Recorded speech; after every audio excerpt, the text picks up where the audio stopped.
Hello everyone, welcome to Techavro.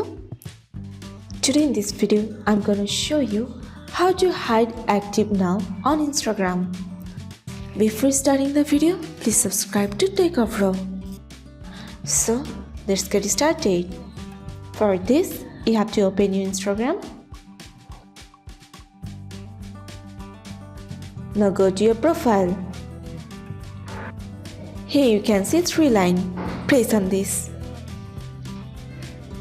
Now scroll down. You can see here messages and story replies. Click on it.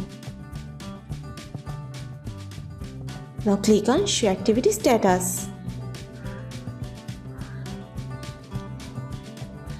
If you want to hide your active now on Instagram, you just have to turn off this button.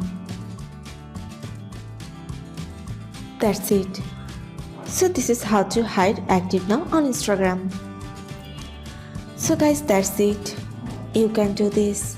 I think this video is very helpful to you. If it was, then give a thumbs up and hit the subscribe button. And thanks for watching.